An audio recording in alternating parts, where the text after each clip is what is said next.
আমি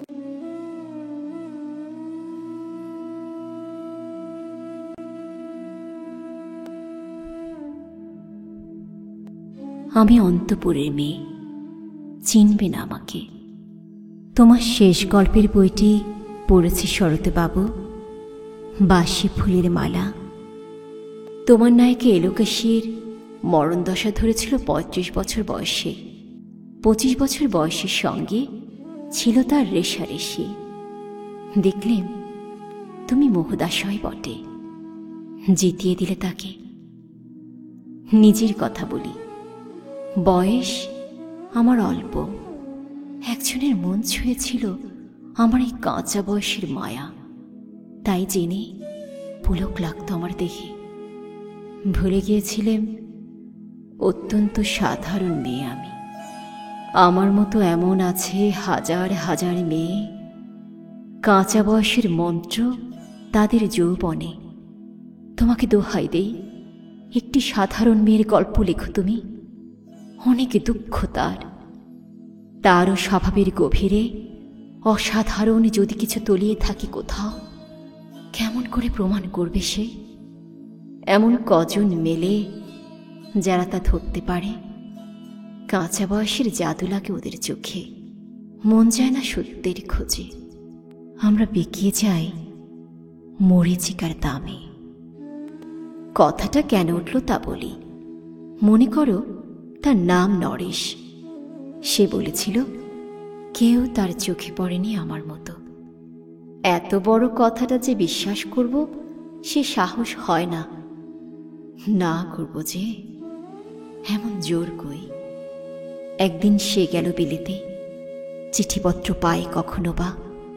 মনে মনে ভাবি, রাম রাম, এত মেয়েও আছে সে দেশে, আর এত তাদের ঠেলাঠেলি ভিড়। আর তারা কি সবাই অসামান্য?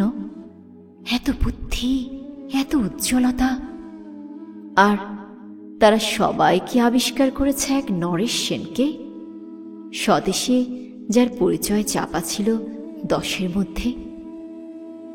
গ্যালোমিলি চিঠিতে লিখেছে লিজির সঙ্গে গিয়েছিল সমুদ্রে নাইতে। বাঙালি কবির কবিতা কলাইন দিয়েছে তুলে, সেই যেখানে উর্বশী উঠেছে সমুদ্র থেকে। তারপরে বালির পরেই বসল পাশাপাশি, সামনে দুলছে নীল সমুদ্রের ঢেউ, আকাশে ছড়ানো নির্মল সূর্যালোক। লিজি তাকে খুব আস্তে আস্তে বললে, এই সেদিন তুমি এসেছ, 2 দিন পরে যাবে চলে। ঝিনুকের 2টি খোলা, মাঝখানটুকু ভরা থাক একটি নিরেট অশ্রুবিন্দু দিয়ে, দুর্লভ, মূল্যহীন। কথা বলবার কি অসামান্য ভঙ্গি। সেই সঙ্গে নরেশ লিখেছে, কথাগুলি যদি বানানো হয় দোষ কি, কিন্তু চমৎকার। হিরে বসানো সোনার ফুল কি সত্য?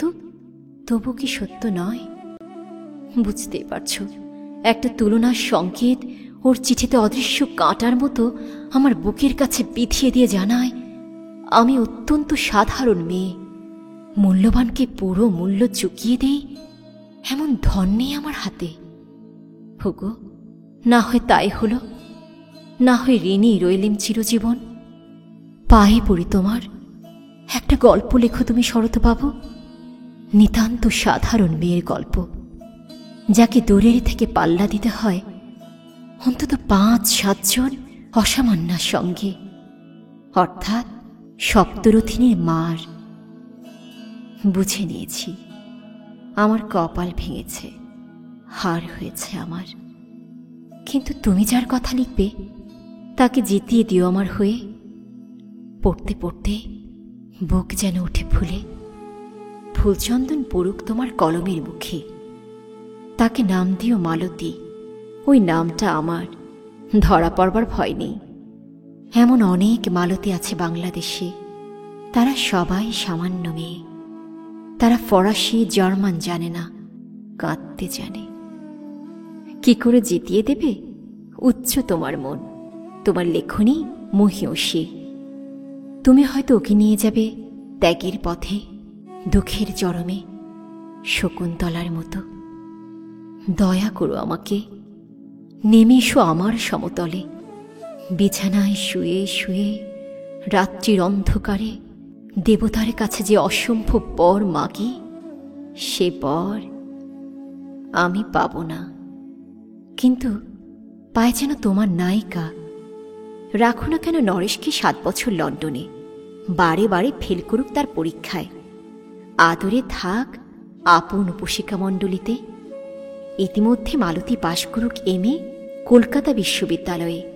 গণিতে হোক প্রথম তোমার কলমের এক আঁচড়ে। কিন্তু ওইখানে যদি থামো, তোমার সাহিত্য সম্রাট নামে পড়বে কলঙ্ক। আমার দশা যাই হোক, খাটো করো না তোমার কল্পনা। তুমি তো কৃপণ নও, বিধাতার মতো। মেয়েটাকে দাও পাঠিয়ে ইউরোপে।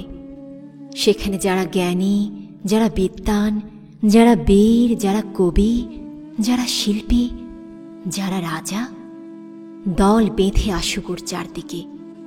জ্যোতির্বিদের মতো আবিষ্কার করুক ওকে, শুধু বিদুষী বলে নয়, নারী বলে। ওর মধ্যে যে বিশ্ববিজয়ী জাদু আছে, ধরা পড়ুক তার রহস্য মোড়ের দেশে নয়, যে দেশে আছে সমজদার, আছে দরদি, আছে ইংরেজ, জার্মান, ফরাসি। মালতীর সম্মানের জন্য সভা ডাকা হোক না, বড় বড় নামজাদা সভা। মনে করা যাক সেখানে বর্ষণ হচ্ছে মুষলধারে চাটুবাক্য। মাঝখান দিয়ে সে চলছে অবহেলায়, ঢেউয়ের উপরে দিয়ে যেন পালের নৌকো। ওর চোখ দেখে ওরা করছে কানাকানি। সবাই বলছে ভারতবর্ষের সজল মেঘ আর উজ্জ্বল রৌদ্র মিলেছে ওর মোহনী দৃষ্টিতে। এইখানে জনান্তিকাকে বলে রাখি, সৃষ্টিকর্তার প্রসাদ সত্যই আছে আমার চোখে। বলতে হলো নিজের মুখেই। এখনো কোনো ইউরোপীয় রসকের সাক্ষাৎ ঘটেনি কপালে। নরেশ এসে দাঁড়াক সেই কোণে, আর তার সেই অসামান্য মেয়ের দল। আর তারপরে আমার নটে শাকটি মরল, স্বপ্ন আমার ফুরল। হায় রে সামান্য মেয়ে, হায় রে বিধাতার শক্তির অপব্যয়।